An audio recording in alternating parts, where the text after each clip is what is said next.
All right, we're going to get started in just a little bit.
All right, we're going to get set and get started in seconds here. So hang in there.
I'm going to start you with a couple of clues that will give you an idea of what machine we might be unboxing today. And as I said in the title, this machine is from the land of Lincoln. Most of you know the land of Lincoln, at least the that claims that is the state of Illinois. And the owner's Rex and Lorie come from an area pretty close to Brookfield, Illinois. If any of you have gone through that state before, and a lot of people will go to Brookfield. It's kind of a nice place to visit, lots of shopping and stuff like that.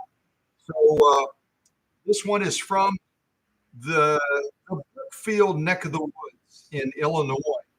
And they're really clinging to hope that Magic will be able to get this machine back on track.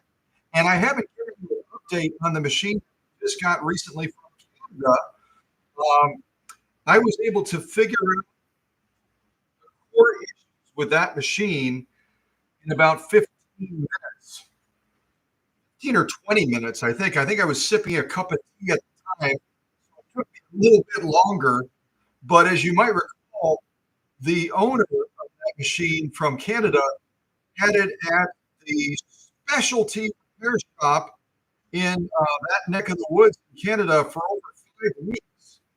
They couldn't figure it out, and we figured it out in the workshop in about 15 to 20 minutes. So it's a machine that I'm hoping to premiere soon, hoping to show that machine quite soon, and get that heading back to the owners in Canada so that they can begin enjoying that machine for making all kinds of other stuff like that. But as I'm making adjustments on a machine, I'll just show you the shot real quick. I hope you can see it on the screen.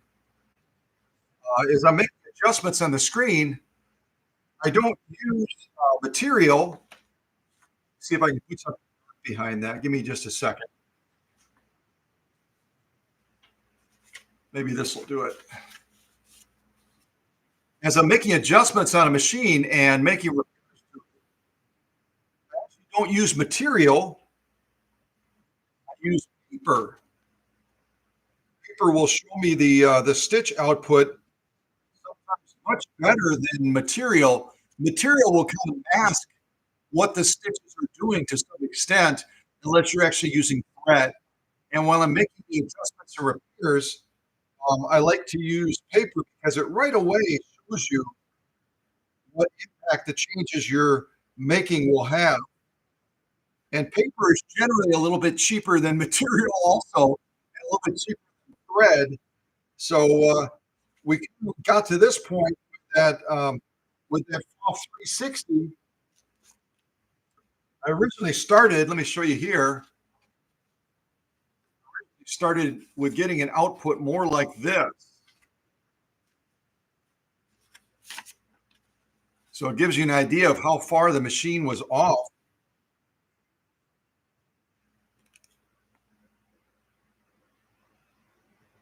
It was struggling pretty bad, but slowly but surely zeroing it in, getting those stitches starting to look like they're supposed to look. But the good folks up in Canada at the FOF specialty repair, blah, blah, blah, they couldn't get it to do anything like this. So I'm really pleased that we made progress so rapidly. I reached out to the owner right away and I said, guess what? I got your machine stitching, and I'm going to make some final adjustments to get it live stream soon. And some of you might remember that particular, excuse me, that particular machine. Let me see if I can move the camera. Referring to this machine over here, this 360 that came out of Canada, and it really is quite a spectacular machine. But when it's not working, it can be really a bag of bones and a lot of frustration to folks. And I'm pleased we could figure it out so quickly. It's something that in fairness to the people up in Canada at the FOF specialty repair shop, they don't deal with the vintage machines nearly as much as the newer ones.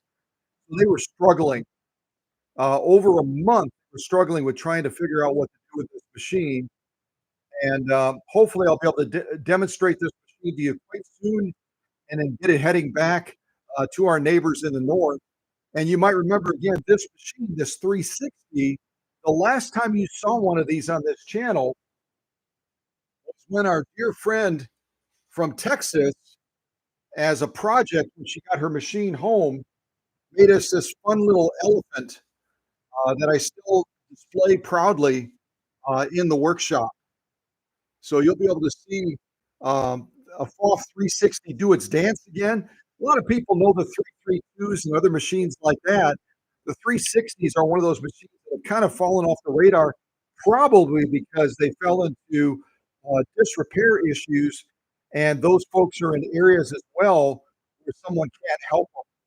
So if there's others that watch this video or on this live stream today, and you also have a 360 and you've taken it somewhere, it's been there for a long time, people can't figure out what to do with it, uh, you can consider sending it to Susie and I in Kentucky, and we will do our very best to get that machine back to greatness again. Okay? Yeah.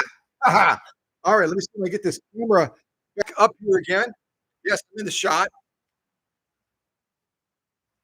I don't know if did I comb my hair this morning, Susie? I don't remember. I think I did. So let me get this camera back up here.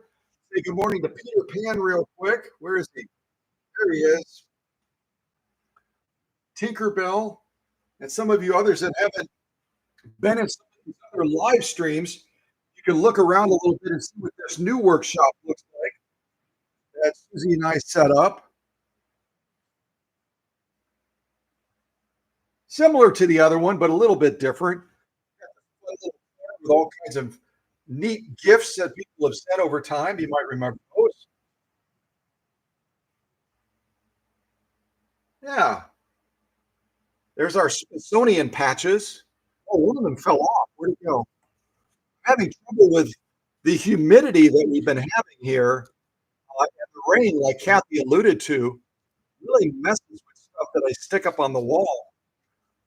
We're still proudly displaying our Smithsonian patches. You might remember one of our machines, 222K, was accepted to the Smithsonian. You didn't know that? Haha, surprise! We had a machine accepted to the Smithsonian, and they sent us a real nice letter. I've shared that with you before, and then they sent us some of these fun patches as well, which is kind of cool. So yeah, the rest of the workshop kind of over here, all over the place. All right, I'm gonna get to work here. We're gonna get unboxing this machine, hopefully. See if I can get the camera back up on the edge. I know what we're looking at. We're looking at a Pegasus feet right there, I think. Yeah, there they are. Hey, good morning.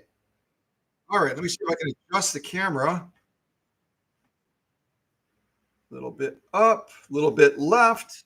Oh, the other left. Now, some of you that are wondering, what did we get from Rex and Lorie? What did we get from Rex and Lorie from the great state of Illinois, around Brookfield, Illinois? Well, right away you see our friend, and you might have seen him dancing a little bit in the intro too. So when you see Herr Obermeister dancing, you know that the machine is going to be a FOF. It's going to be a FOF sewing machine. I was going to give you a bunch of clues. I will invite you to type in the live chat if you remember.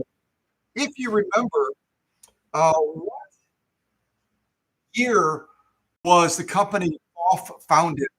If anyone knows that, type it in the live chat. What year was the FOF sewing machine company founded? What year was it? It was after Singer. I'll give you that much of a clue. Let me see. Let me adjust that. That's a pretty good shot.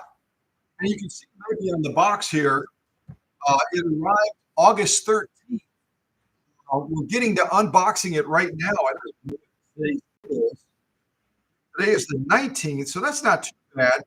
Right around 6 days it's taken us to get to this live stream to unbox this machine from Illinois. Oh, wow, neat. I see that Rex and Lorie sent them a belated email this morning acknowledging Lorie's question of, did the machine arrive safely? And the answer is obviously yes. They actually sent it to another address that Susie and I use sometimes to receive packages, and we now have that as a rental property. And the renter, who is an LMU student and studying to become a veterinarian, sent me a text and said, Scott, I got a heavy package for you. Do you want me to put it on the porch where you can get to it, or you want me to lock it up at the house and then we can meet and I can get it for you? I said, Susie and I are in middle school right now. Go ahead and just put it on the porch and we'll drive over straight away and get it. But if anyone else is looking to send a package, a machine to the new workshop in Kentucky, reach out to us first. And I'll give you our new delivery address, which is up in the mountains in the Plainville area. And that way we'll get the machine directly and someone won't have to kind of hang on to it for us. And that's not the fault of Rex and Lorie. When we first started talking about this machine, we were actually living at that address. We since rented out that house and bought another house. And at any rate, blah, blah, blah, blah, blah, blah. But at any rate, it's great to have our Rex and Lorie here. And if they would please don't tell anyone what model you sent. I've already revealed that it's a FOF, but don't tell what model it is. And I'll give you a couple more clues as we're unboxing this machine. So you can try to guess what model did Lorie and Rex send from the great state of Illinois. And I'm going to get here over right away, and we're going to get to this unboxing almost right away. Almost right away.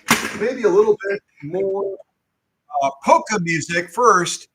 Polka music, usually people right away associate with Germany, Deutschland.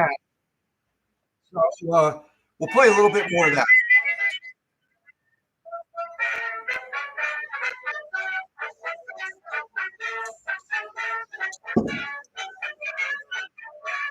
Good morning, Tim. And yes, you're right. It is a sewing machine.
All right, I'm going to pause the polka music a little bit. I'm going to give you a couple of clues, and hopefully you can zero in on what model this might be. We already know it's a FOF. And did anyone type the date that FOF was founded? I didn't see if anyone typed that in the live chat or not. But if you didn't type it in the live chat, the FOF Sewing Machine Company, and it is FOF, not AF, like a lot of people say. I always think of Affleck commercial when I hear someone say, "Oh, I've got a FAF." Well, not even in Germany do they pronounce it FAF. They pronounce it FOF. So the FOF Sewing Machine Company was founded in 1862. If someone wants to type that into the live chat, just so it's on record, 1862, and it was founded by G. Michael Foff, who happened to be. Does anyone remember what he was doing before he started making sewing machines? Does anyone remember? What was G. Michael Foff making before he did sewing machines, or what was he doing? Does anyone remember what was his trade? What was his specialty? All right. Well, you're deciding that. Back to polka music.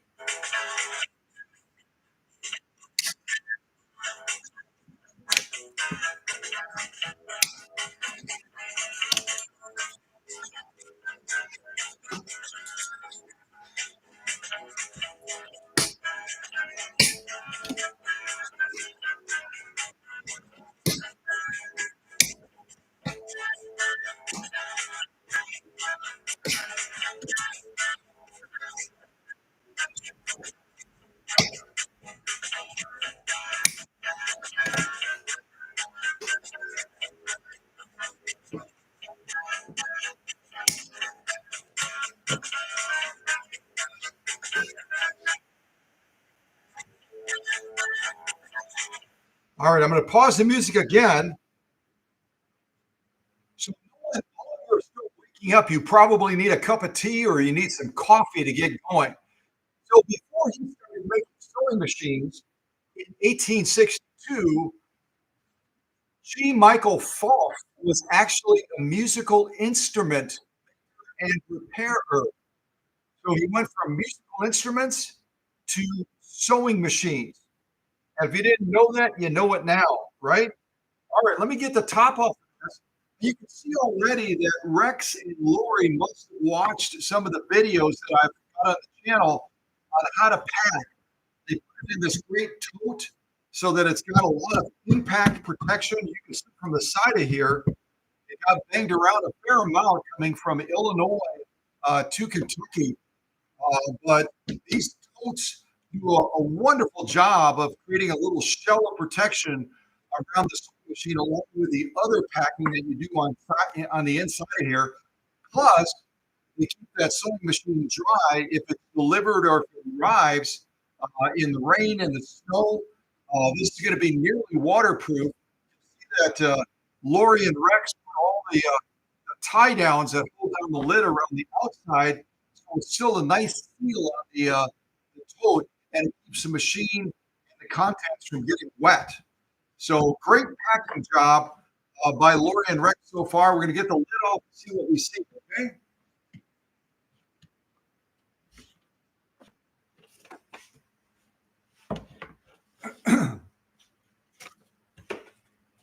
Set that over there. It looks like Lorie and Rex sent me a bobbin for the machine.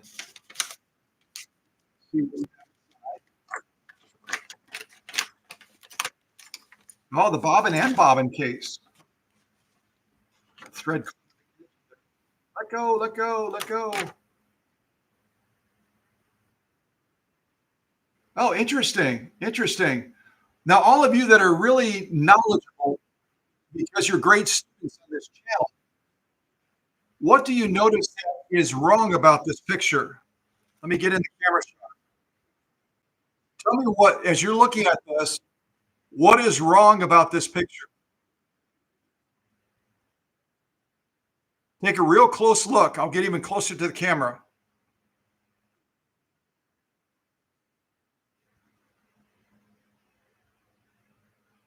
Anyone that guesses the answer, I'm going to make the student of the day. You're going to be the student of the day. Now, right away, you should notice something. What do you notice about what's in the camera shot right now?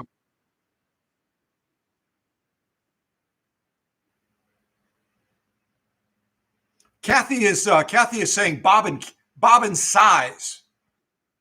She's on the right track.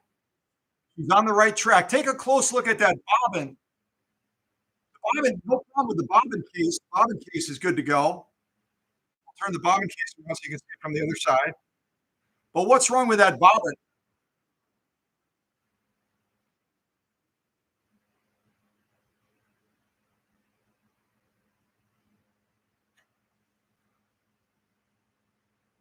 Nothing. Susie said is part of the bobbin case missing. Nope. This bobbin case is open on top by design. That's correct. But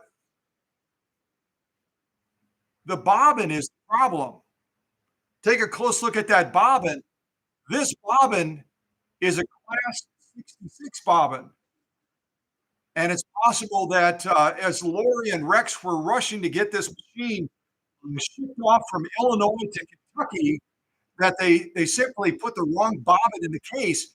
But if they've been trying to sew using this bobbin, that might be part of their problem, because you don't want to be using a class 66 bobbin in a Pfaff sewing machine.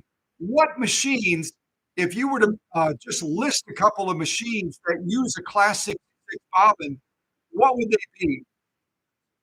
Just type in the live chat, what machines made by Singer Sewing Machine Company, what machines used by Singer Sewing Machine Company, these folks right here.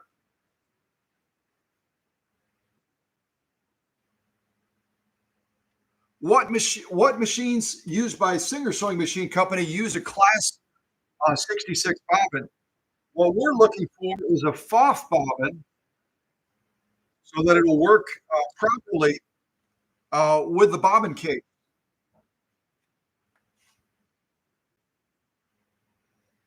Singer 403A? Yeah, exactly. 403A would certainly love to use a class 66 bobbin. The 201-2 is another one. You can make a whole list of Singer sewing machines that use this bobbin, but not the Pfaff sewing machine. And it might fit in there, as you see. It fits in there. It looks like it's supposed to be there, but it's going to create issues in how that thread is feeding from this specialty bobbin case. So we may have found one potential issue right now is that um, is that the bobbin, and you can actually see here, if I show it to you like this real closely, you'll see that the bobbin actually extends beyond the case. See if I can get you a good shot of it. See how it's sticking up too high?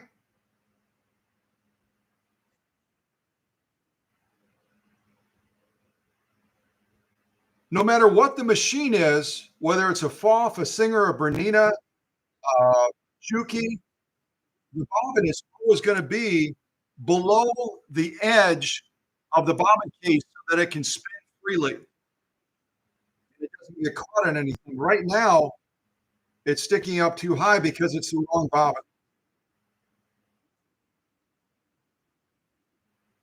Okay? So, do bobbins make a difference? Yes, they do. They can fit into the bobbin case, they can turn nicely, but they'll create issues in your sewing. So always make sure if you get a new machine or if you potentially loan a machine to a friend because their machine went down, when you get it back, if you know that other person has multiple machines, always double check the basics.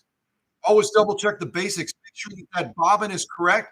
Make sure with these metal bobbins, make sure that it hasn't gotten a little burr on the edge or that it's getting rough on the edges. This Class 66 bobbin actually has a rough edge, which means even if it were operating in a Singer sewing machine, it would be catching that thread, and it would be catching the inside of the bobbin case and creating issues for the operator and owner.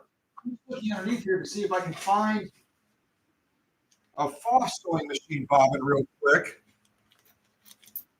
These are actually Japanese ones, I think, but it's going to be closer. Give me just a moment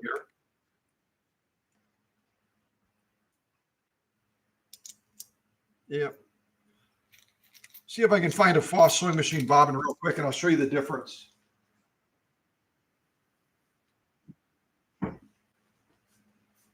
Let me put on, while I'm looking for a Foff bobbin, let me just put on a little bit of polka music to keep you occupied. Chat and get acquainted with some new folks, make some new friendships, and hopefully you enjoy this polka music in the interim. Let me see if I can find a Foff bobbin real quick.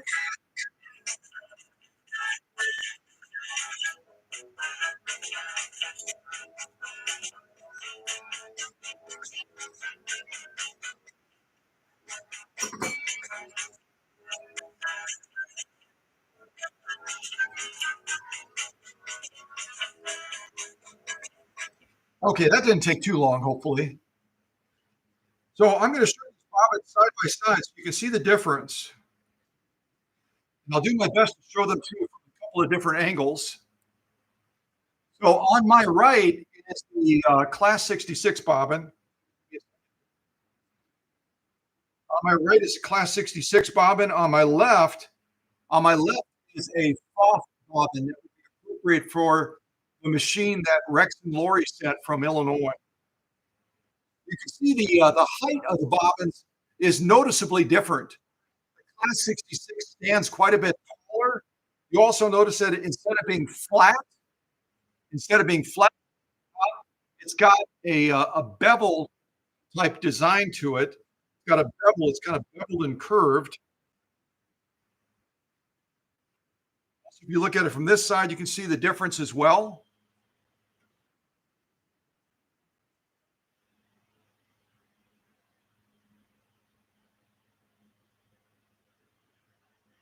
And you also notice for bobbin winding, it has a little slat in it that marries up with the bobbin winder. And when we put it in the bobbin case,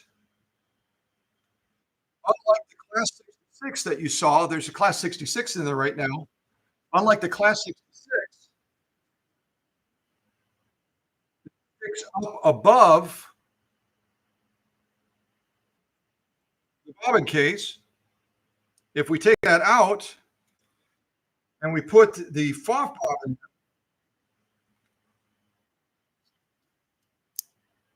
you'll notice that it is below that threshold so that it'll spin true It'll spin without getting any resistance.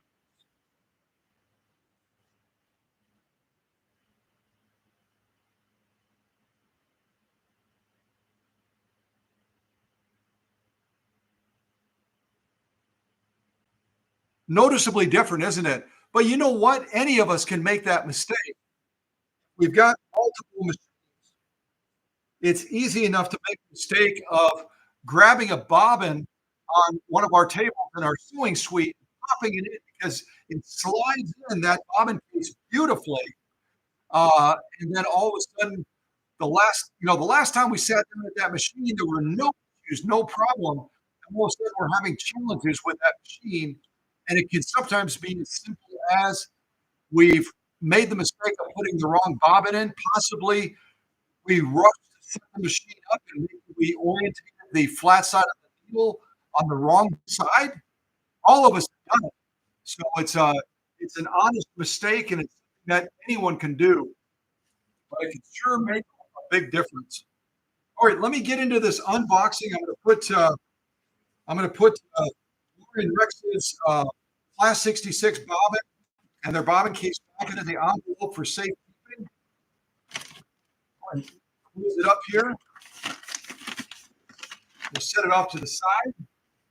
I'm going to put out a little bit of polka music as I begin to dig out from all of these peanuts.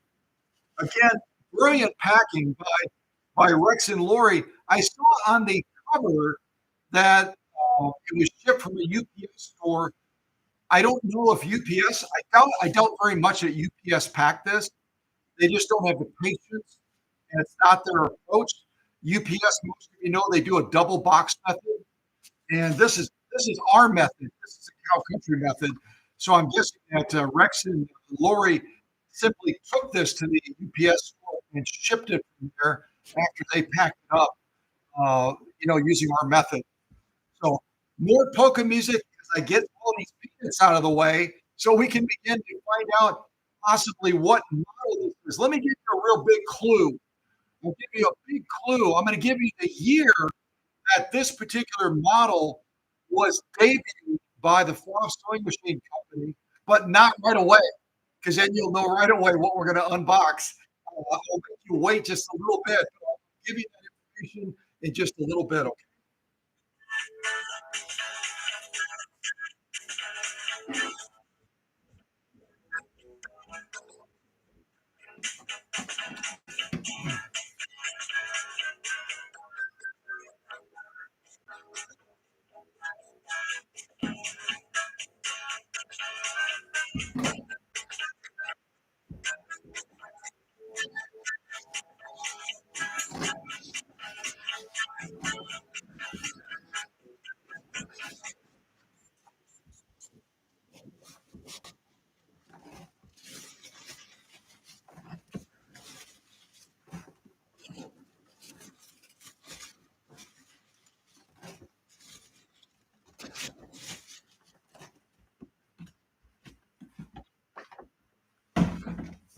Oh, we had more polka music on there. That's the end of it. That's disappointing. All right. Let's see here. More polka music. Good. Okay. Here we go. I guess it's the same thing. Hold on. Let's change it up. We'll put on some. Let's do some military marching this morning. Military marching.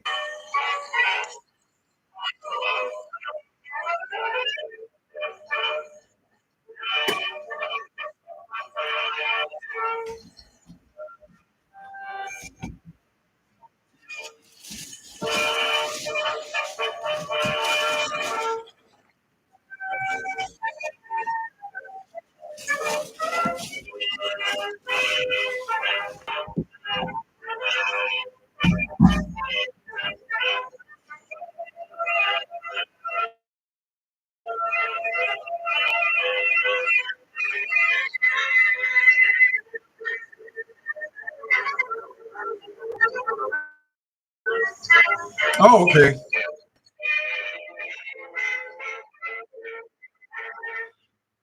Susie just sent me a text that in the live chat, Lorie and Rex were asking, if do all fall sewing machines use the same bobbin? The answer is not, not necessarily, but most of the vintage class 130s through the 332 series machines are going to be using the same type of bobbin and generally nearly the same type of bobbin case, although that changes when you get to the this 360 model.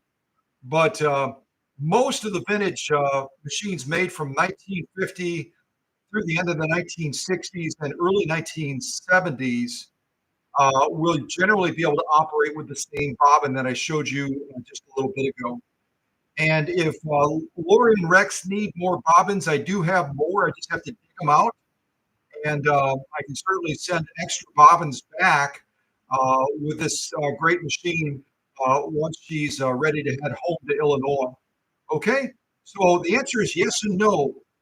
Most of the vintage machines between 1950, 1960-ish will use the same type of bobbin. There'll be some variations in the bobbin case. And as you get into the 1960s and certainly later, the bobbins changed quite a bit within the Foss sewing machine as they were continuing to develop the models. Okay, all right, thanks. Great question.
I'm going to pause the music real quick. You can see inside of the tote that Rex and Lorie have done a brilliant job of creating a cocoon.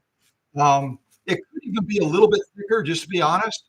I can feel parts of the machine kind of pushing through there, but they did a great job of trying to capture our packing method of cocooning that machine inside of the tote with a field of peanuts around it.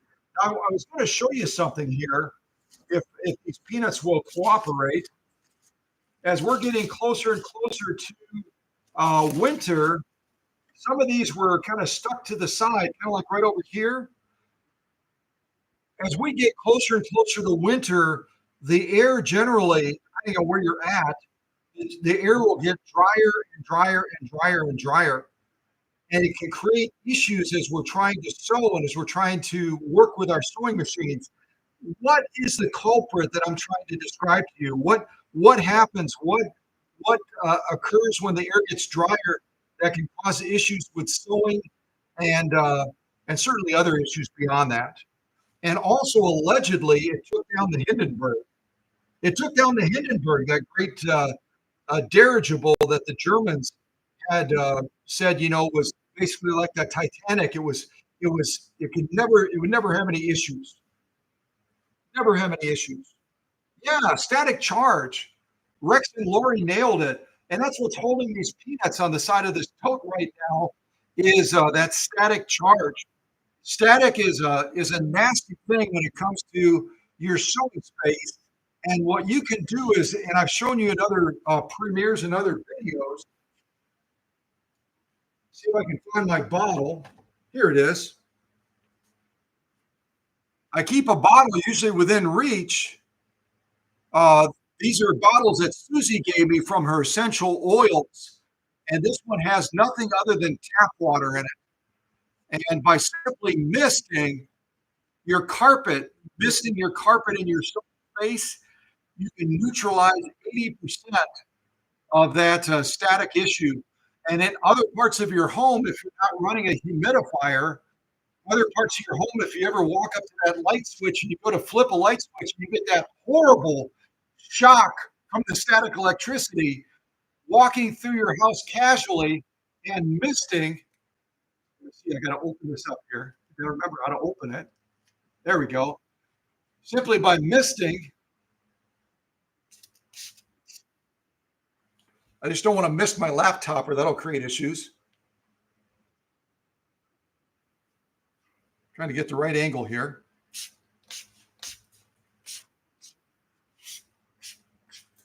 By simply misting that area that is holding that static charge, you can neutralize it 80% of the time. And just a light moisture on that carpet will keep your sewing screen all but static free. And now you can see when I just casually brush those peanuts that were sticking to the side, they dropped right away. So get a small little spray bottle like this, put some tap water in it. And as we get closer and closer to winter, as you're walking into your sewing space or other parts of your home, just give it a quick little mist, and your sewing will go much smoother, and you won't get shocked as much in your house anymore, which is always a good thing.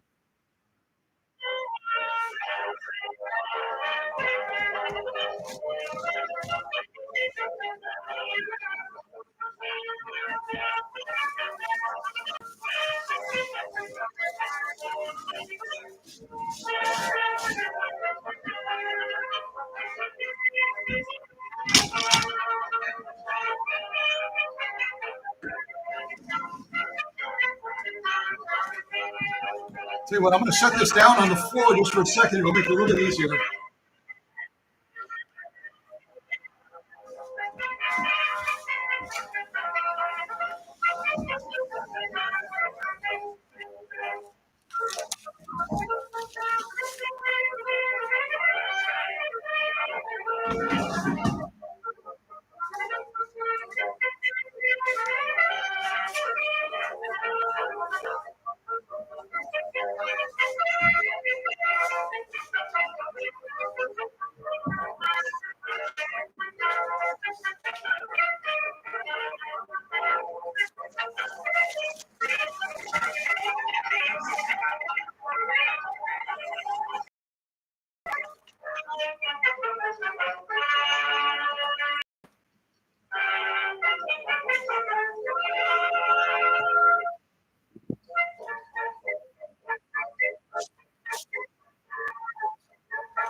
Okay, I finally have this out of the tote. Sometimes getting the right angle of something like this makes life a lot easier, doesn't it?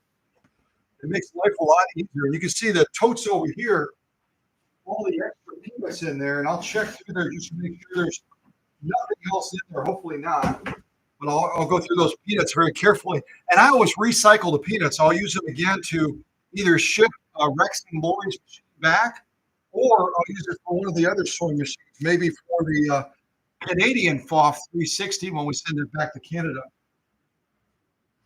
Okay, so I promised to give you another clue that will help you zero in on what model this is, right? So this particular model was a big deal to the FOF sewing machine company, right? A very big deal because it was their very first official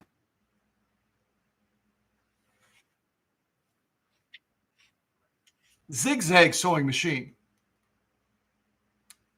That'll give you one clue. It was their first official zigzag sewing machine. and it would have been introduced in 1932, and it would have been produced until the 1950s, which is probably in this realm when this machine was made in the 1950s. So it was their first official zigzag sewing machine. Later, I'll give you one other big clue. Later, they added an embroidery kit to it that mounted to the rear of the machine and gave the machine a huge amount of versatility with decorative and ornamental stitching. I'm giving you a lot of huge clues here. I'm thinking that someone's going to nail it almost right away even before we reveal it.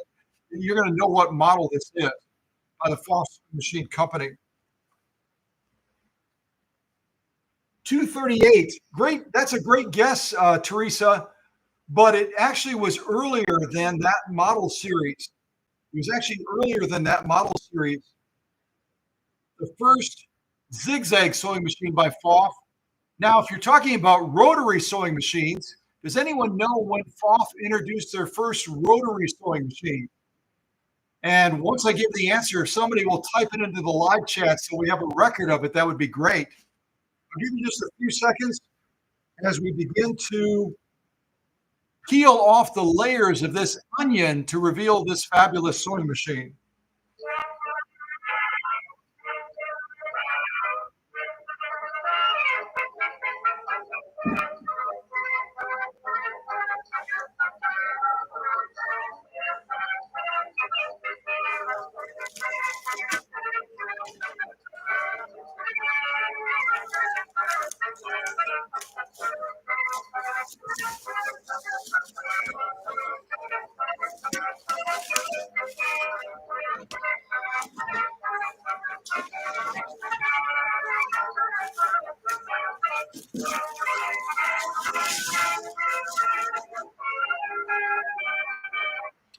All right, I'm going to pause the music again.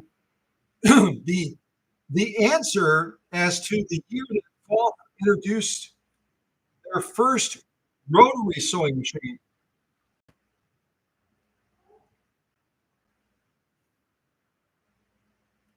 Oh, great job. I was just about to, that's so funny. I was just getting ready to text the answer to Teresa, and Teresa nailed it. And the year was 1922. 1922 is when Pfaff introduced their very first rotary sewing machine. Now, does anyone want to try to take a swing at explaining to the audience and those that will watch this live stream as a video later around the world? Does anyone want to try to explain the difference between a rotary system and an oscillating hook system? If anyone wants to take a swing at that, you're going to get special kudos from all of us in helping folks understand that, because a lot of folks don't understand the difference between a rotary hook system and an oscillating hook system. So take a swing at it and see if you can do a good job of educating those that otherwise might not know.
All right, I'm going to pause the music real quick. So, Susie wrote. I also have to acknowledge Susie because she wrote a guest earlier as I was giving clues about this model, and she wrote FOF 130. It just so happens that Susie is correct. We are unboxing a FOF 130 today. And this particular one does not have the embroidery kit. I promised Lorie and Rex that I would keep my eyes open for a model that might have the embroidery kit, and then we can upgrade this one with that great feature. But they're really hard to find. Some people refer to them as a coffee grinder. You may have heard that term used before to describe the embroidery kit that goes on the back of the Model 130s. But the mechanics of that embroidery kit that FOF developed is really genius. And I've shown it operating before in videos. Remember our friend that passed away that sent me that beautiful, golly, what was it? A musical sewing thingy, what do you call it? We did a FOF 130-6 for him. We did a FOF 130-6 for his sister. And I show the inside working of that when it's operating, and it's absolutely mechanical genius the way the Germans developed that embroidery kit that will fit on this machine. Yeah, and so Susie describes the oscillating hook system is rocking back and forth, where rotary makes a full circle. Yeah, I would say that that's generally correct. When it's rocking back and forth, though, you're kind of for that description. Let me grab Herr Obermeister. Where did I put it? When you think of rocking back and forth, if we see Herr Obermeister, it would be kind of like this.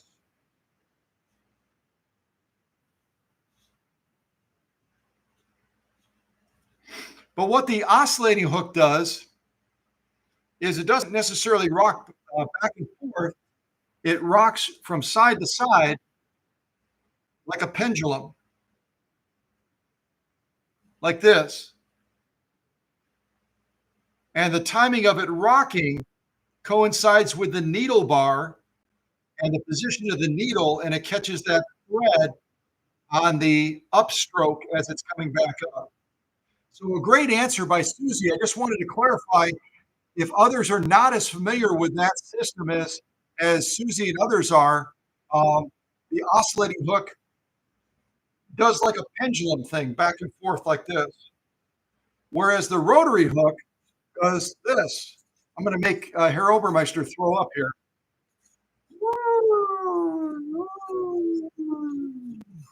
So rotary and oscillating. He said he's going to get sick. I better give him some ginger or something real quick. All right, a little bit more music. Let's keep unboxing. What we know now is a FOF Model 130. All of you can practice that at home so you can say it in German. This is a model FOF 130. 130. 130. Okay? 130. Okay, you got it. Now you'll be able to speak German when you're out in public and people will say, "What did they say? What did they call me?"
All right, a quick question for all of you as we get real close to unveiling the machine from Illinois that Rex and Lorie sent us.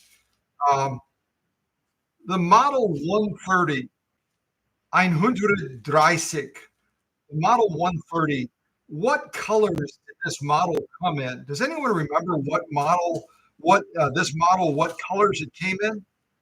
Kind of like the 301 and other makers would sometimes make the same model, but they would make it with different colors. Even the featherweight comes in a variety of different colors, as most of you know. It comes with that ivory color, which most people refer to as green, that originated from Canada. It comes black. It comes as more of a white that was made in Britain. So, what colors did they make the Model 130 in? If you remember, that would be great. Please share that in the live chat.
So, some great answers to the question that I posed about the colors of the Model 130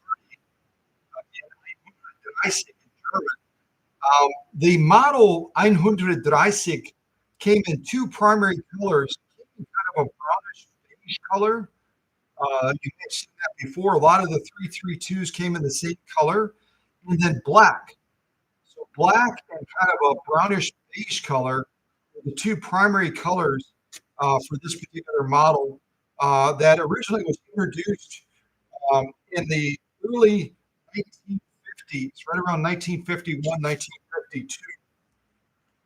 Um, Wait, I'm thinking of a different model. Strike that. Strike that from the record. Ha ha!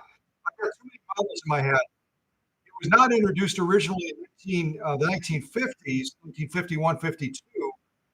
It was produced into the 1950s, the Model 130, and it was originally introduced right around 1932.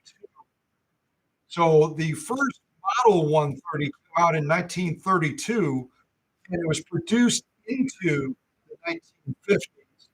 I caught myself right away saying the wrong thing. Sometimes, excuse me, sometimes a teacher, always a student. Sometimes a teacher, always a student. I got to drink some more tea. My throat's a little rough today. Our weather's starting to change here already. I noticed also that the leaves are beginning to fall here already. We're already in the early phases of fall, which means a lot of weather changes.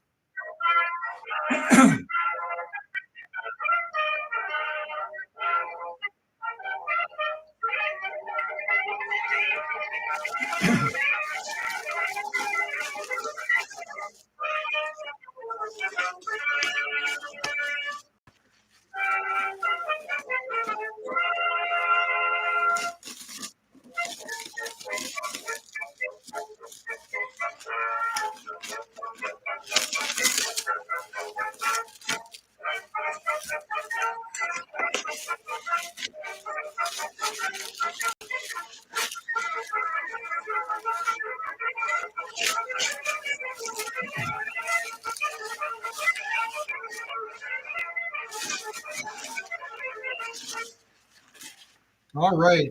Well, you're beginning to see the machine come into the shot of the camera, and you're able to see now that this happens to be the black model. It's not the beige model that is very common with the other fall vintage series machines like the 332 and the 260 in that.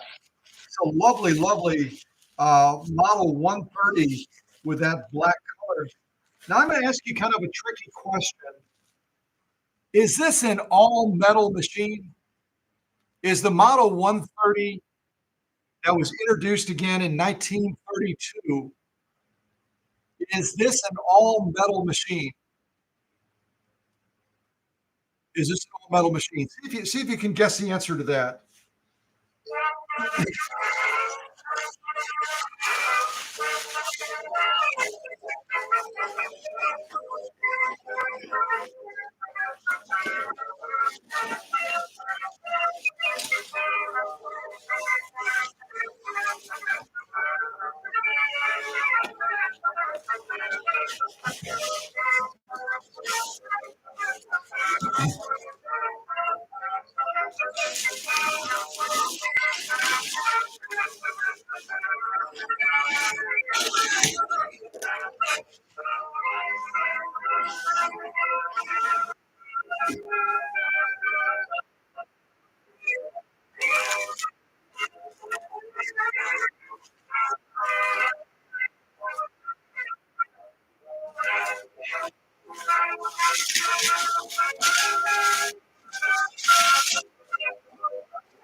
All right, I'm going to pause the music real quick.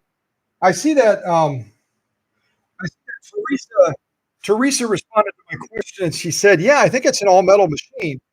Well, you would almost be correct. You would almost be correct.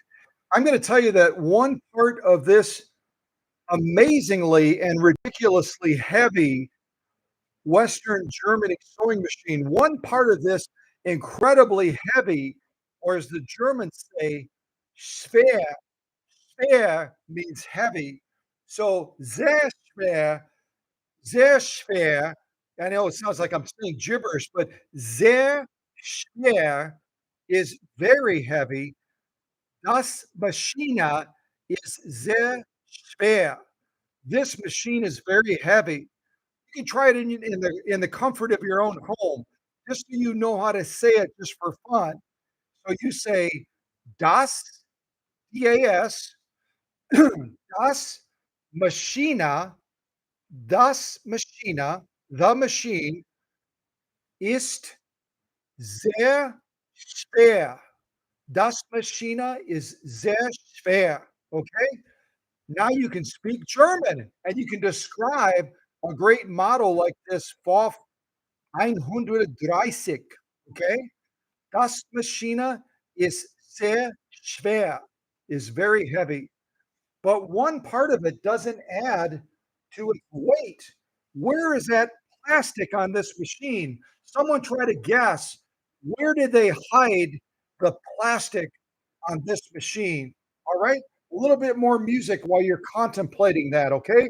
And a little bit more tea for my gravelly voice today.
So where is the plastic hidden on this marvelous machine from the 1950s, this model 130? Did you all catch that? It's the balance wheel, isn't it?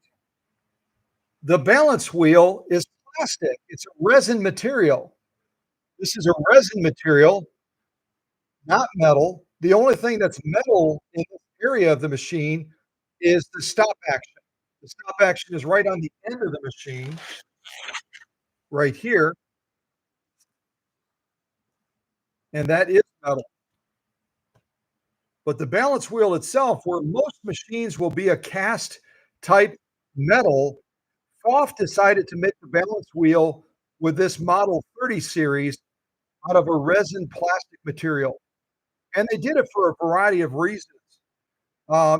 Plastic is lighter, and under speed and pressure, it tends to spin a little bit easier than trying to rotate the main drive of the machine with the balance wheel being metal. So they went to plastic. Also, it's a little bit cheaper too, isn't it? It's a little bit less on the Model 130, introduced right around 1932, was made of plastic, not metal. So that, certainly there's other plastic things on the machine. Plug-in junction down here for the power cord. The light assembly is plastic as well. But the core design of the machine that generally is metal on most vintage machines, they surprise us a little bit by making the balance wheel from a plastic resin material. Yeah, it's always good to learn, isn't it? Here we got our bobbin winder here. You can see our bobbin tire has a lot of cracks in it, so I'll go ahead and replace this while it's in the workshop. That way, bobbin winding will be much easier for Lorie and Rex when it gets back to Illinois. And this one is fairly easy to operate. You push it down, and it engages that balance wheel, and release it, and then it turns. And it feels like we're kind of locked up right now, doesn't it? And that's probably because the base of our mechanics is pressed against this styrofoam. Styrofoam is not a bad packing material, okay? It's a fairly good packing material. It's readily available. No matter what you order, whether it's through Amazon or other places like that, generally, if you buy something that needs padding and protection, there's gonna be styrofoam involved in trying to safeguard that item as it's heading towards you. Susie and I recently, for one of our rental properties, bought a table for the dining room that's gonna be shared by the occupants. That had styrofoam in it. We also bought some really pretty, accordion-style doors to close certain areas and make it more attractive, and those accordion doors were also padded with styrofoam. Styrofoam also has its shortfalls as well. It's good to know that, right? It's always good to know the strengths and the weaknesses of something, right? The weaknesses of styrofoam is as it ages, it becomes more brittle and it becomes less protective of whatever it is you're trying to safeguard. And I'll show you an example of what I mean. This base that Lorie and Rex put this Model 130 on is quite thick. You can see that. But this is also an older styrofoam, and it's becoming a little bit brittle. And the result of that is you would expect that this would be, excuse me, you would expect that this would be a great base to safeguard the bottom of the machine and the mechanics.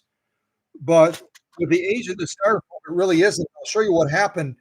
I'll show you what happened in transit. And this only traveled from Illinois to Kentucky. I'm not even sure what the distance is from Illinois to Kentucky. Um, but well, why don't I Google it right now? Unless somebody else wants to Google it.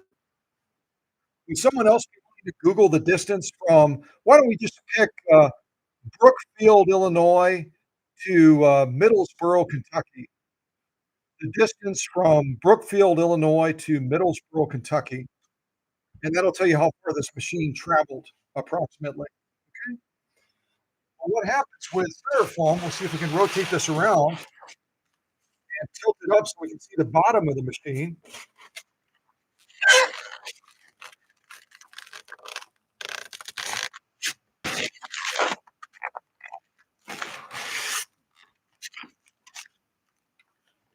You can see as styrofoam becomes more brittle, it provides less protection. We've got splits here, splits there. You can also see up here a couple of the pedestal feet are actually, or one of the pedestal feet is actually poking through around the styrofoam. And down here, we've got another pedestal foot that clearly has come all the way through the styrofoam. So it's at risk for getting snapped off. You might remember one of the machines that that gentleman from Texas sent us. He actually had one of these feet snap off when he was shipping to the old workshop out to Wisconsin. So styrofoam is readily available. It's quick. It's easy. But as it ages, it loses its resilience for protecting. Just keep that in mind. If you're going to use it, you may want to incorporate some bubble wrap as well. Maybe put a bed of bubble wrap between the machine and the styrofoam, and that way it'll provide a little bit more cushion so that these pedestal style cast feet don't work their way through and potentially get snapped off. Okay, I'll kind of peel this back and we'll look at the bottom of the machine.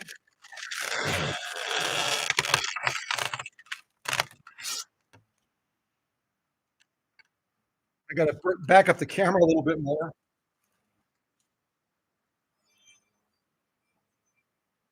There we go.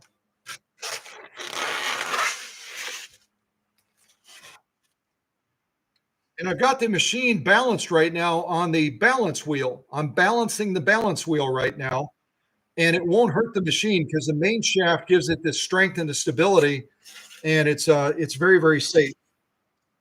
I'll bring it back down in just a second. I just want to get this styrofoam, but you can see the styrofoam didn't hold up too well in that journey of 507 miles, according to Susie. Susie Googled Brookfield, Illinois to Middlesboro, Kentucky, and you can see just in that short distance, a little bit over 500 miles, this styrofoam really, really suffered. Imagine if we had shipped this machine like a lot of our machines have come all the way from Canada, or we've even shipped and received machines from the United Kingdom over in England. This stuff would be in splinters. So It's a great idea. It's readily available, but don't rely on it too heavily. Don't rely on it too heavily. All right. Let me get this out of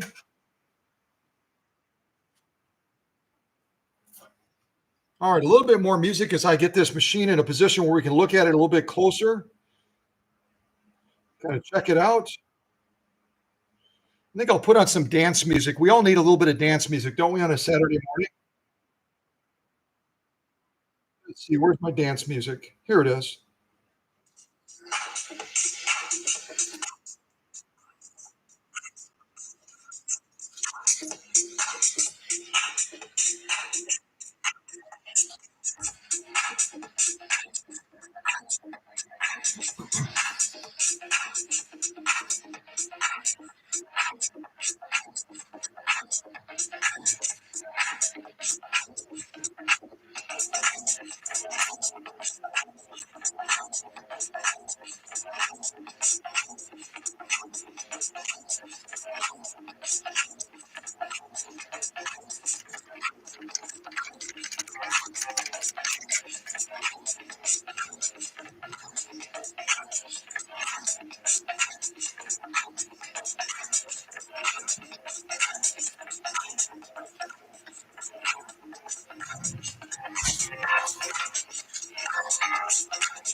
I'm going to stop the dance music real quick and just tell you um, it could be the tension on the belt. I haven't checked the belt tension. The belt looks like it's pretty loose actually, but this machine is not turning freely right now. There's quite a bit of resistance.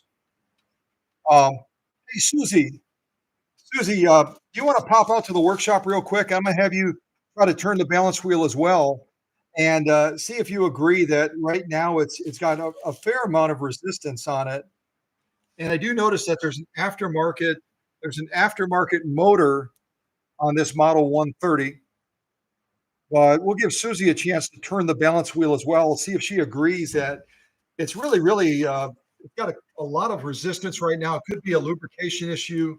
It could be a mechanical issue. But I've worked with enough of these to tell you. Come on over, Susie. Good morning to Susie. Where's Susie? Where are you? Ah, ha, ha. Okay. So let's give Susie a try.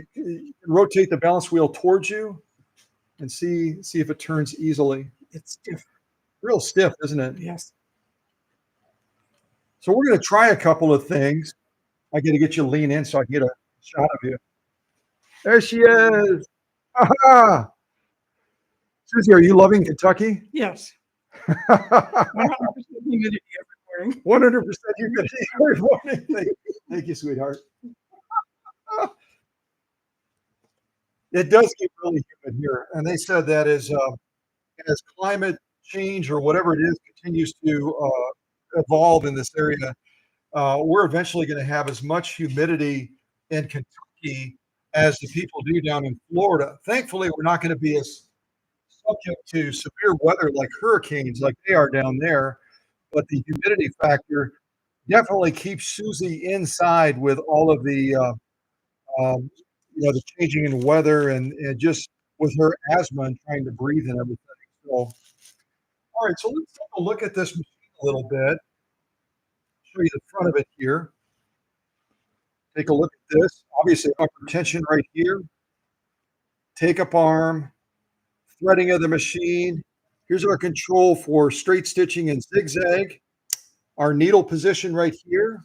Let me get the camera right. So straight stitching and zigzag.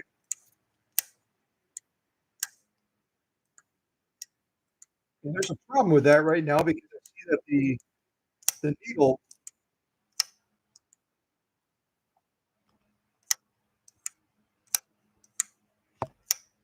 needle isn't moving. That could be an issue. Let's try needle position, see if we get a response that way. There we go. Good. Much better.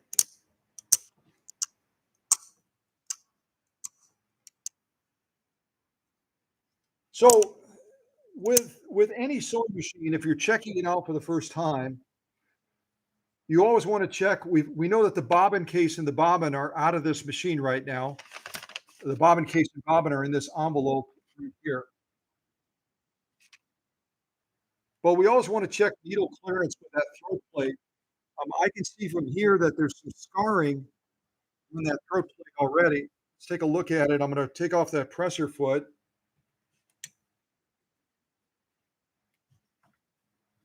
Take that presser foot off, and you take a real close look at that throat plate. You'll see that the needle has hit it several times. See if we can get a good shot of it.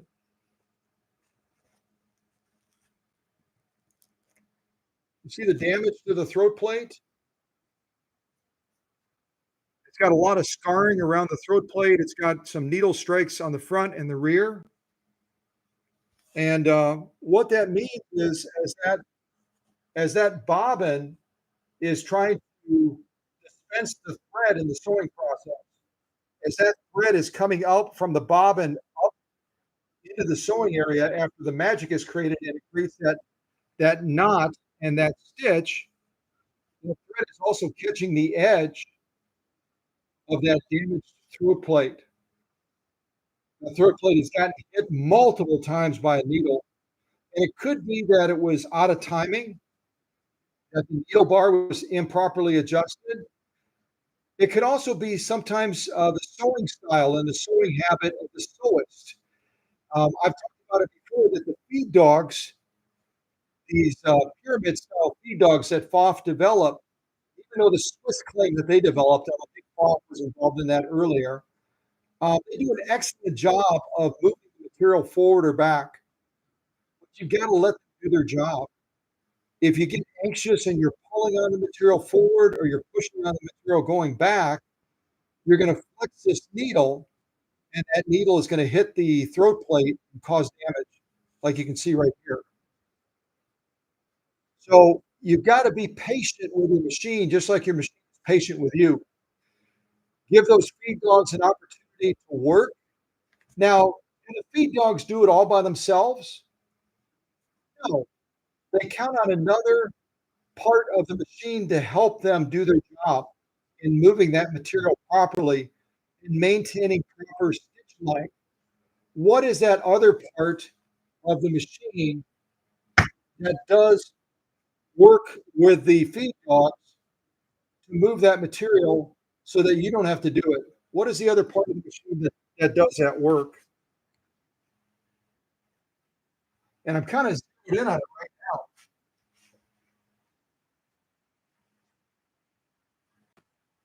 What works with the feed dogs to move material? A lot of sewists who've been sewing for decades don't even know this. They don't know it. They have no clue. Yeah, great job, Susie. Susie nailed it. The feed dogs can be perfectly timed. They can be in great shape, but they are not able to get the job done without the help of the presser foot adjuster. This is going to, as you turn it clockwise, it's going to put more pressure down on that material, so it'll cause the material to feed more evenly. As you turn it counterclockwise, let's say if you're sewing with silks or satins, real light material, you'll turn this counterclockwise, and then it'll lighten the pressure on that material so you don't get bunching or puckering as you're trying to sew that material. But this is so critical. This is so critical to the sewing process, to moving that material evenly, keeping the stitch length true and blue. If you've ever sat down to a sewing machine, you'll set that stitch length. Let's say you'll set it on maximum. move it all the way to 5, and yet you're not getting a stitch that represents 5 stitches per inch. You're not even close. Most likely the culprit is gonna be that you don't have enough pressure foot pressure. So if you ever have issues with stubby stitches, as I call them, you have issues with stubby stitches, where you'll set your stitch selector on the largest, biggest stitch possible. On this 130 model, it's gonna be right around 5 stitches per inch. Those are big stitches, 5 stitches per inch, right? You're not gonna get that if you don't have proper pressure foot pressure, and if your feed dogs are not adjusted properly. You don't know if this is your feed dog drop right here. So if you rotate it counterclockwise, the feed dogs are gonna drop down, so you can do free motion quilting, freehand embroidery. If you turn it clockwise, wait, I said that backwards. This must be backwards day. This has to be backwards day. As you turn it clockwise, the feed dogs drop for free motion quilting and freehand embroidery. I'm partly distracted right now. You can't see it off camera, but I have a couple of gnats out here that are just bugging the heck out of me. They keep flying in front of my face. They keep jumping on the camera cord. I got one that's buzzing by me right now. As you get to this time of the season, they know that their time is coming to an end, and they just get pesky like the gnats, the flies, everything else. Okay, so I'm gonna ignore the gnats as best as I can and tell you again correctly, the feed dog drop, if you turn it clockwise, it's gonna drop the feed dog free motion quilting freehand embroidery. You can see right now, they're rotating below the threshold of the feed dog opening, so they're not catching that material at all right now. I rotate it counterclockwise, it'll cause those feed dogs to pop back up. It's really loose. I may have to adjust this too. In theory, when you turn it counterclockwise, it should cause those feed dogs to pop back up. Yeah, it's not doing a good job. This is loose right now. At any rate, feed dog drop, stitch width, we turn it on there. Right now, what we're watching for is needle clearance on the side of that plate. Far right is just barely clearing. Real close.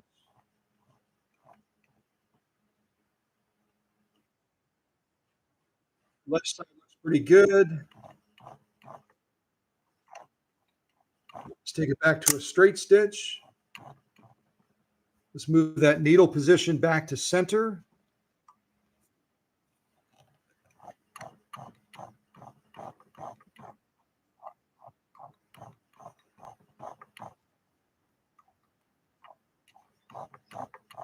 So I didn't put this needle in. I don't know if this needle is absolutely straight or not, or whether it's got a little bit of damage to it based on the number of strikes on the throat plate. But the needle is doing what it's supposed to be doing as far as the set point and the swing. And that's what you want to do when you get a machine. If you don't know the machine, you just acquired it. Uh, Even new machines can have issues.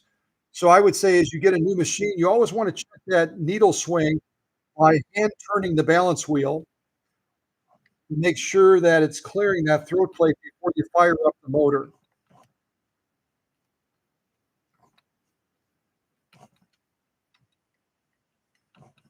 Okay, good. So I'm not going to try to feed any material right now because right now the the feed dog adjuster is sticking a little bit. There we go. It popped up more right there.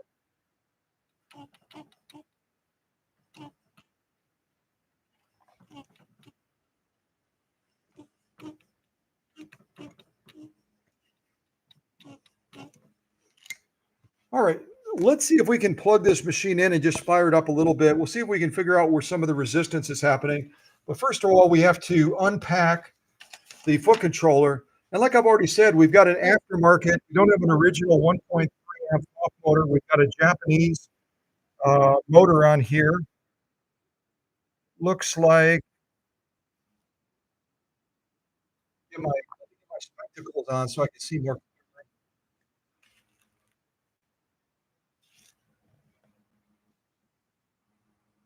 Volt cycles, 80 watts.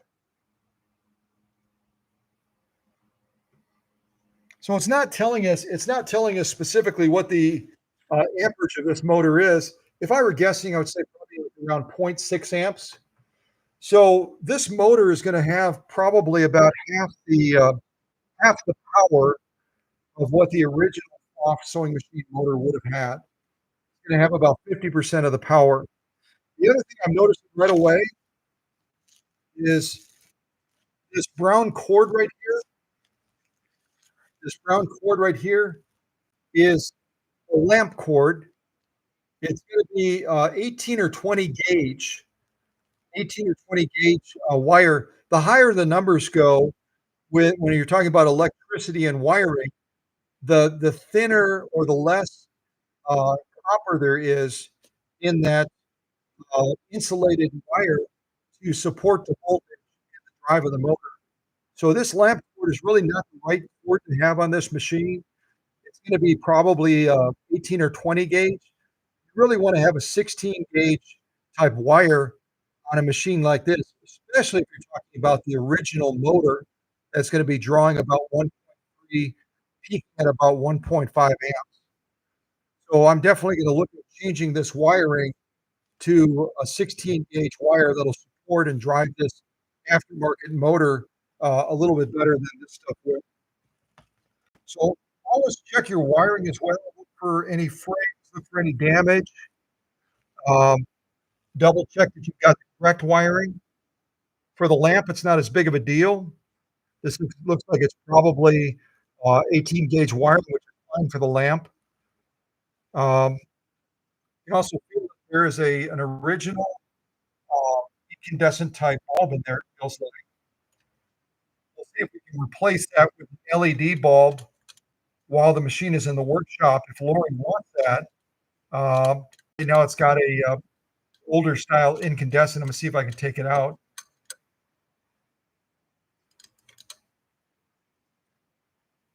This is a bulb that lighting up the sewing space right now for Lorie and Rex. These generally don't do a real good job. This is going to be around probably 5 watts, maybe 9 watts. It's quite low. If we put an LED in there, Lorie wants, and it's up to her, an LED will increase the lighting on that bed in the needle area by about 4 times. So these bulbs are a good filler, but with the LED technology now, and they've got styles of LED, so it's not glary.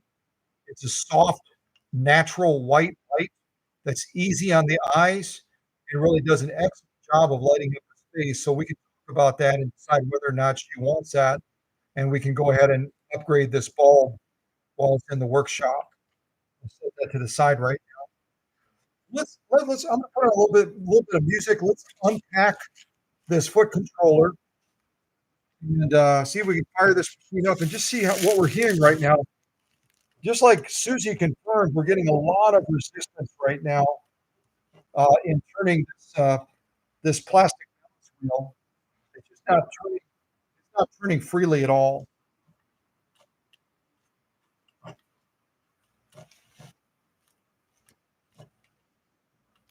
And actually, I can see that belt is so loose. The belt is so loose, it might be the wrong belt. It's not even grabbing the pulley. Not even grabbing the pulley on the motor. The motor pulley, when I turn the balance wheel, should be turning.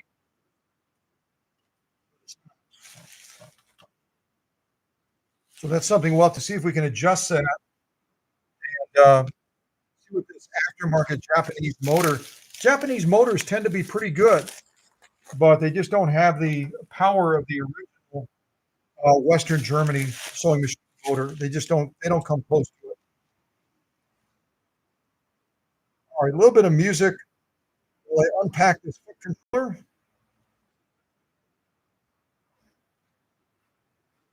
How about some Italian music? I know this isn't from Italy, it's from Western Germany, but Italian music, yeah, a little bit of that.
Okay, that was just about perfect timing. I've almost got this on the app. There we go.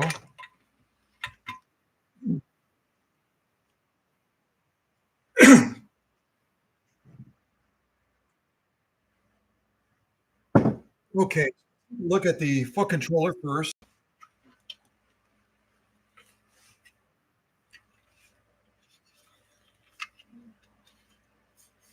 This particular controller, I'm not seeing somebody paid $12 for it. Ha ha! It's not a bad price for a foot controller. That's what somebody, maybe Lorie and found online or otherwise, and controller. I'm not seeing any amperage rating. Usually it would be here, or sometimes here. So we really don't know what amperage rating this foot controller is for, but generally a foot controller like this, it's a Mercury style one, is going to be good to cover a motor up to about 1.2 amps, up to about 1.2 amps. Yep, I don't see any markings on it, so it should be sufficient. And if you've never opened one of these before, I'll show you how to open it. With the machine unplugged, never, ever do this. Never do this with the machine plugged in because the foot controller carries the same electrical charge as the rest of the machine. So with the machine unplugged, you slide the screwdriver in just slightly right here and give it a turn, a twist.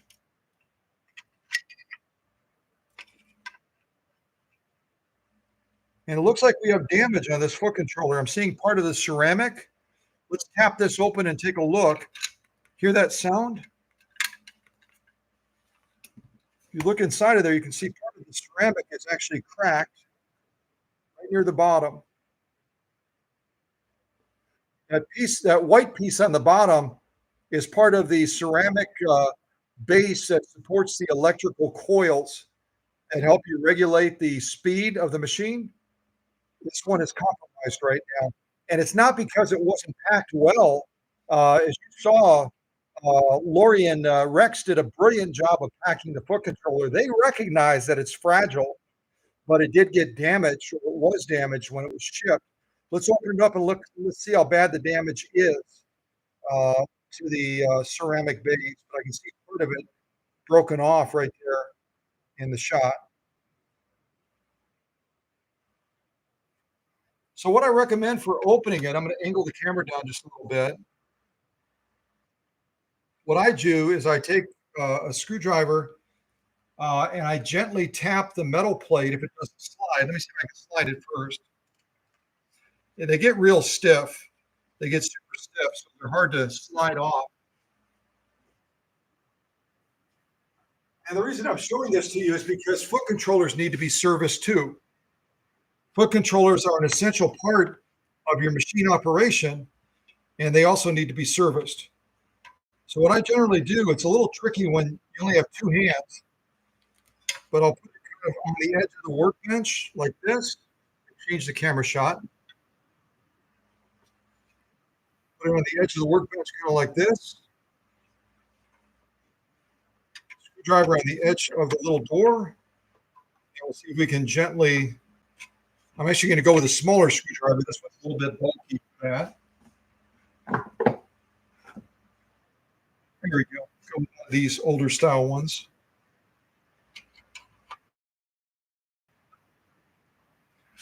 And you notice I'm not using a metal hammer. I'm using a leather mallet because it doesn't shock. It doesn't shock the foot controllers. That's just a little gentler touch.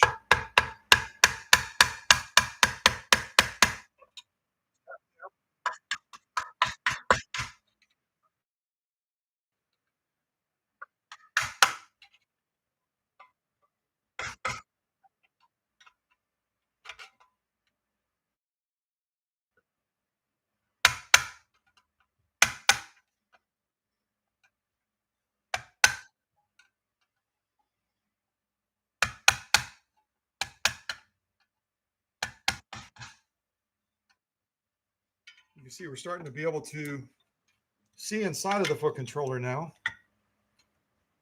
There's our broken piece right there on the top.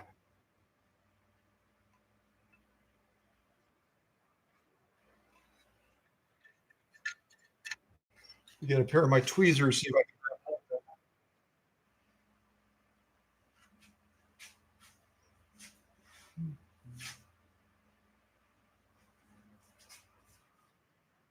I'll use a pair of these instead.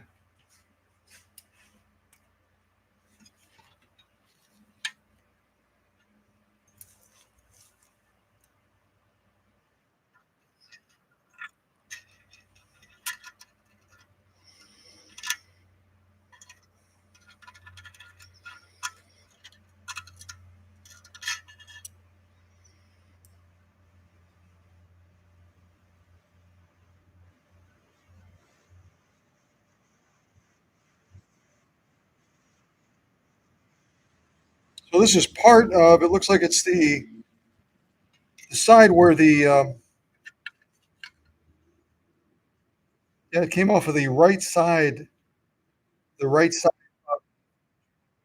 ceramic cracked to provide some housing for this rheostat that goes back and forth. Press. You press the foot controller, and that explains why the foot controller isn't actuating smoothly. Right over on this edge over here is where that piece broke off of. It provides stability to that, so it rotates more smoothly. And now it's cracked off. If you can see that from the side or not. See the damaged part right up here. That part would have cracked off. So this puts in place and kind of provides a little bit of a gateway to stabilize that. See if I can wiggle this off the rest of the way.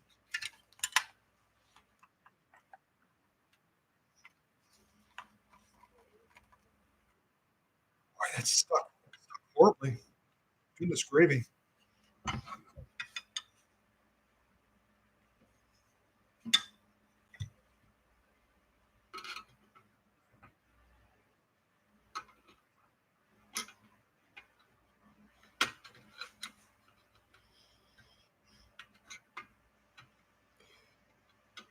And if you do this, just be real careful because these springs are just on the other side of this, and you don't want that screwdriver to catch those.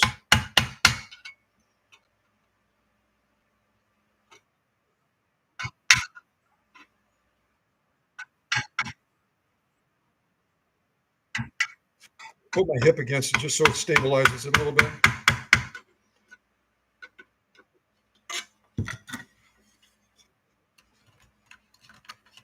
There we go, finally.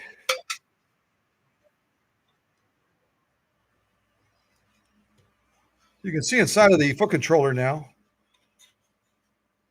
Right now, the power stays on there all the time, but you can see right now, as you depress the foot controller, it goes from the smaller wires to the larger wires that are coiled, and that would be your max speed over there. But just be careful if you have a cover off like this. You always want to have the machine unplugged because there's electricity running through there when it's plugged in. We can check that out with a voltage meter just so you can see that. These uh, these pieces here, you can use you can try to use glue. You can even try to use JB Weld to try to put pieces like this back on the ceramic. But because it's porous, because of the foot controller base is going to be a porous material, and it generates a lot of heat down here. You're not generally going to have a lasting fix, not even with a JB Weld. So, and it doesn't move as smoothly because that piece is compromised. Anyway, let's plug it in, see what we get. Plug this in over here, move those over there. I'm going to put these pieces we found in one of our little magnetic trays. I know they're not magnetic. That way I don't lose them. And if you don't have any of these magnetic trays, I really would encourage you to consider getting them. These are made by Pittsburgh Automotive. Pittsburgh Automotive makes these, and certainly other people make them too. Great way to keep an eye on things. We took that light bulb out, put that light bulb in there. We took the presser foot off so we can look at that throat plate more closely. I'm going to put the presser foot in there as well. Keep all this together so I don't mislay anything. All right, let's see if we can plug this in.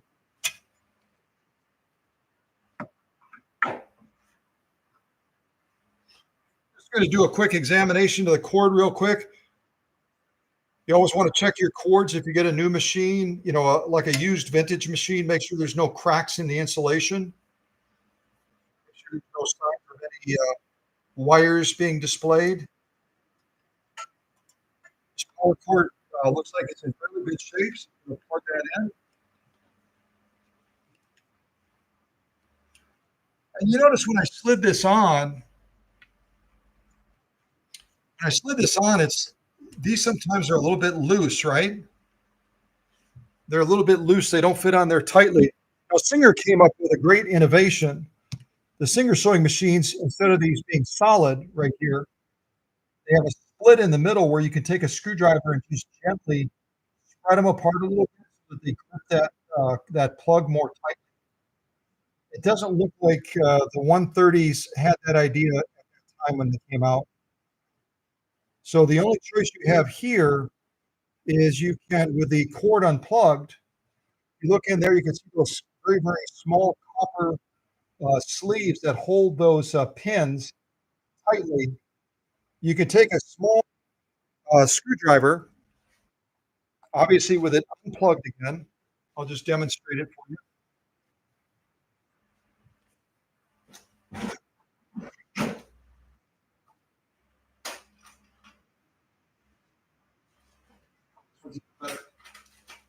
I took some of my stuff off the workbench that I usually have within reach so that I had more room for the tote.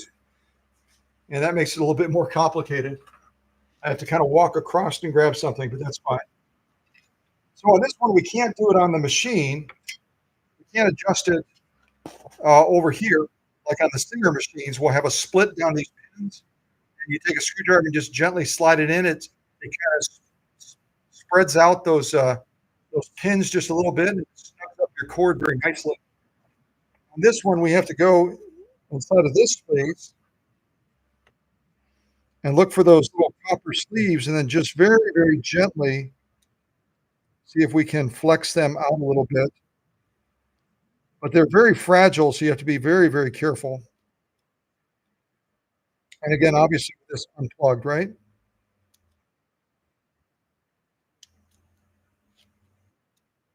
Okay, that'll help a little bit. I'll work on that a little bit more, see if we can tighten it up even more. All right, a little bit of music as I get the rest of this set up, and I might go after one of these gnats too. Just pesky little things. Ha! I think I got one of them. One of 1,000. All right, a little bit of music on for a moment as I get this machine plugged in and set up. Check it out.